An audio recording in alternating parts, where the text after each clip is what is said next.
Bana, wekundu wa Msimbazi Simba Sports Club wameanza hamasa kuelekea katika mchezo wa hatua ya robo finali dhidi ya Al Masry katika dimba la Mkapa. Tuko na Mwamba JB60 na nataka tuzungumzie mauri matatu. Mara ya mwisho tulizungumza wakati Simba ametandika goli 2 kule. Wamerejea katika ardhi ya Tanzania.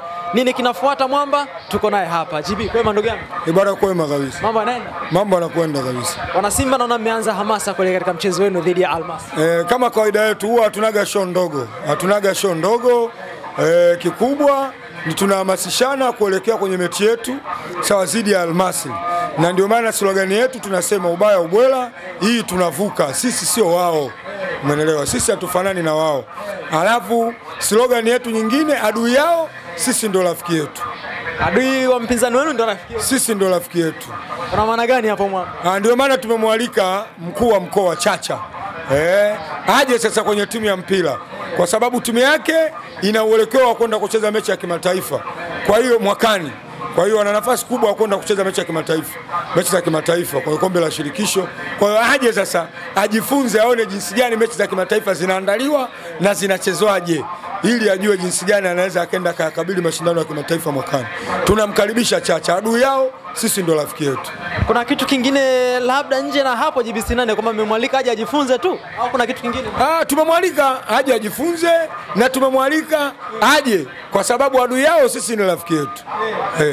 Sio kama ni kuwaponda wapinzani wenu. Hapana. Sisi tumemwalika kwa sababu sisi ndio walimu. Kwa sababu hata Yanga amejifunza kufanya vizuri kupitia kwetu. Umeelewa? Azam kila siku ndio mwanafunzi ambaye anajifunza lakini haelewi.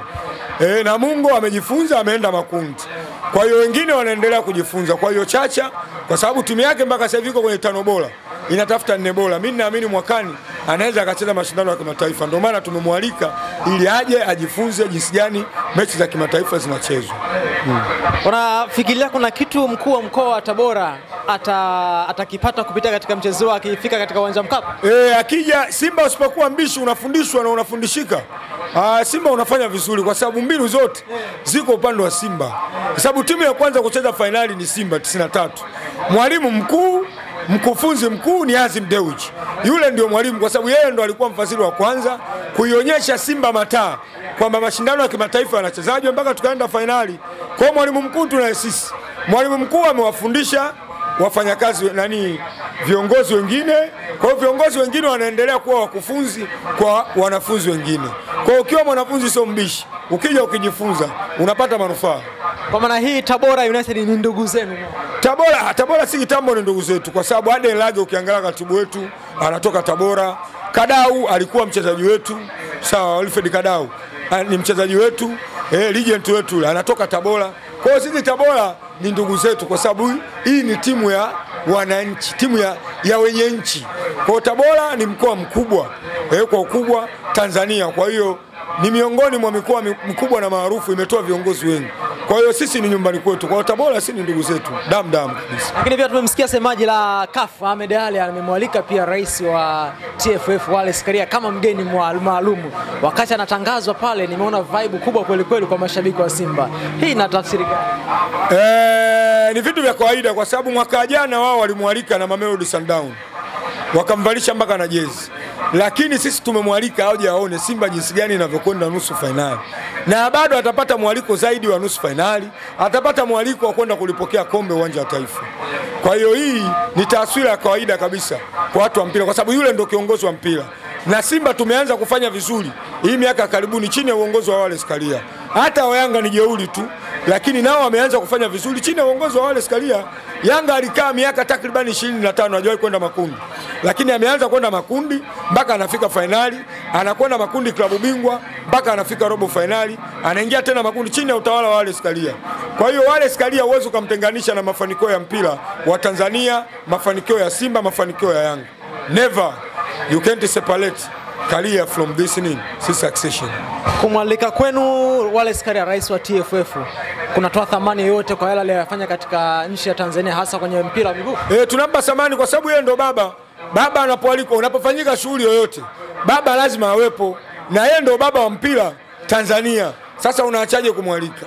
Lazima umpe heshima yake na sio Wallace Karia tu. Wanaalikwa mpaka viongozi viongozi wengi wa bodi ya ligi wamealikwa, kina Almasi Kasongo, wote wanapewa tiketi za platinum waje kushuhudia huu mtanange, waje kushuhudia timu yao the way inavyo perpetuate ili kwenda hatua ya nusu finali. Na ndio maana tunawaambia sisi sio wao wameshindwa kupapachwetu kutafuta goli moja, sisi tunakwenda kutafuta zaidi ya goli 2. Yani tunawaonyesha utofauti wa Simba na Yanga. Yani Yanga na Simba vitu viwili tofauti. Simba anaenda kutafuta zaidi ya goli 2, Yanga kashindwa kutafuta goli moja ili aweze kufuzu hatua ya robo finali. Sasa utaangalia hapo, wote ni Waarabu. Yanga alicheza na Mwarabu, sisi tulicheza na Mwarabu, umeelewa, tukamfunga 2-2 hapa Constantine, tukaenda robo finali, yeye akashindwa na MC Alger. Lakini timu zote zinatoka ligi ya nini? Ligi namba 4 ya nini? Ya Algeria. Si umeelewa? Sisi tukafanikiwa kuwafunga 2-2, wao wakashindwa kutafuta goli moja. Na sasa hivi wao walishindwa kutafuta goli moja, sisi tunaenda kutafuta zaidi ya goli 2 na tutafuzu na tutakwenda. Ndio tunawaonyesha kwamba sisi na nyinyi tofauti yetu iko wapi. Yaani tunaangalia na timu gani timu bora hapa. Mwamba, nikijaribu kuzungumza na mashabiki wa Simba, kila shabiki ni kama ana imani timu yake inakwenda kufuzu. Nini kinachowapa jeuri hasa kuamini ya kwamba mnakwenda kufuzu ingawa mmepoteza mchezo wa kwanza? Unajua timu bora inajengwa na vitu vinne. Timu bora inajengwa na mashabiki. Kwanza, mashabiki bora wenye kujielewa. Shabiki bora ni nani? Na anapataje ubora shabiki bora? Shabiki bora ni yule shabiki ambaye anaenda kuisupport timu yake kwa hali yoyote, kwa matokeo yoyote. Huyu ndio shabiki bora. Shabiki bora ni yule ambayo sehemu ambayo unaona timu hapa haina uwezo wa kufanya jambo, yeye bado anakuwa na timu, anaenda kuisababisha timu yake ifanye jambo. Si umeelewa? Shabiki bora ni yule ambaye atakata tiketi katika kuelekea kuisupport timu yake, kwa sababu wachezaji ili wawe na watoe good commitment katika kuipambania timu, ili wawe na morali hali ya juu. Kwanza mashabiki wa Simba tunatakiwa tukate tiketi zetu ziwe sold out 2 days before. Mchezaji akichukua simu yake, akigugo, akiangalia end card inasema kwamba tiketi zote ziko sold out 2 days before. Hivi mchezaji unafikiri atacheza katika kiwango cha aina gani? Ina maana tayari ameingia katika deli na mashabiki wa Simba. Ndio maana nawasisitiza mashabiki wa Simba, tukate tiketi kama kweli tunahitaji kufuzu. Kama tutaki kufuzu, tuache kukata tiketi. Kama tunahitaji kufuzu, tukate tiketi. Tiketi ziwe sold out mapema. Wachezaji wajue kwamba bwana, mashabiki washamaliza kazi yao, pati yao. Yaani sisi lulu yetu tumeshaimaliza, kazi kwao. Kwa hiyo akishaona mashabiki tumemaliza, sasa wao wanadaiwa deni. Mchezaji anajivisha sasa majukumu kwamba bwana, hawa wameshamaliza, sasa tunaangalia sisi jinsi gani tunaweza tukaenda kuimaliza mechi. Kwa hiyo atakuwa na deni. Sasa lile deni ndio linasababisha wachezaji wacheze katika commitment kubwa, commitment ya hali ya juu. Ndio pale sasa unayemwona yule Ateba uliokuwa unamsema anakosa magoli, Kibu Dennis unayemwona anakosa magoli na atengeneza nafasi, Mpanzu unayemwona hajatengeneza nafasi, hajafunga, ndio wote utaona wanafunga. Nyuma huko Pimbi ni Kamara atatia gundi, umeelewa bwana? Atazuia hata ruhusu goli hata moja.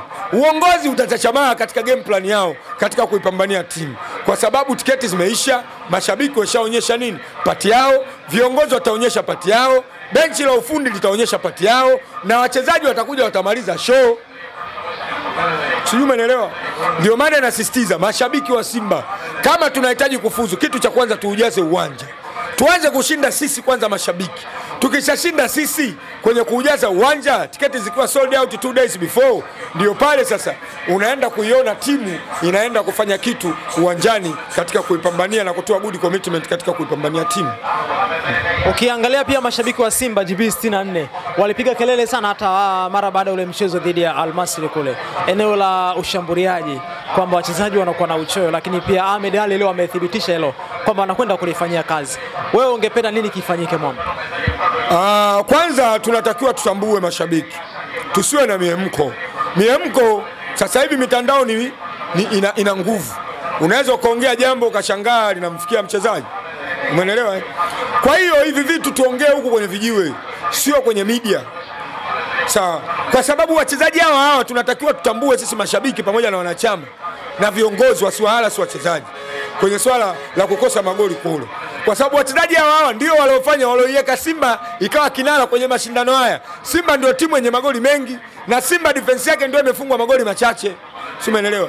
Simba imemaliza na magoli 8. Imefungwa goli takribani 3. Umeelewa? Sasa wewe mafuadi waliofunga magoli kulikuwa na wengine.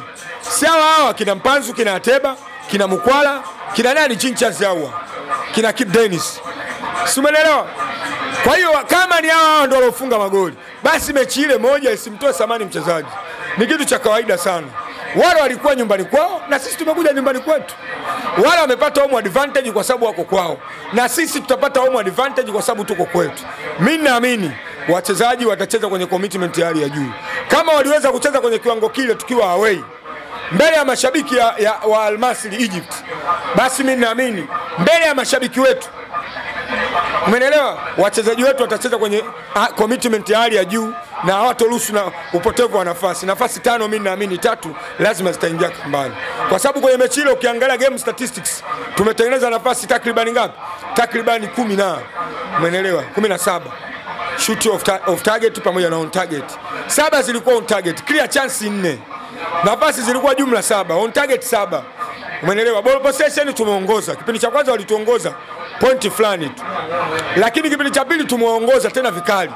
Kwa hiyo ina maana kilichobakia ni kitendo cha kutumbukiza. Nafasi tumetengeneza nyingi, kwa sababu elimu tunayoitoa wanatakiwa mashabiki waielewe.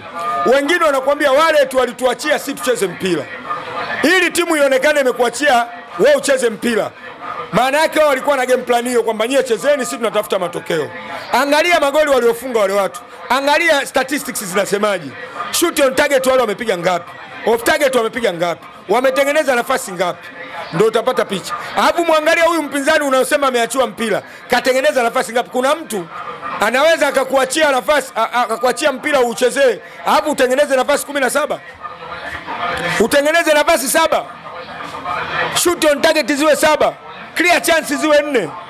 Hiyo timu hakuna, umeelewa? Ina maana Al Masry walikuwa kwenye hali ya hatari sana, isipokuwa Simba forward yake haikuamka vizuri na haikuwa bahati kwetu katika kutumbukiza mipira wavuni. Ndicho nilichokiona mimi.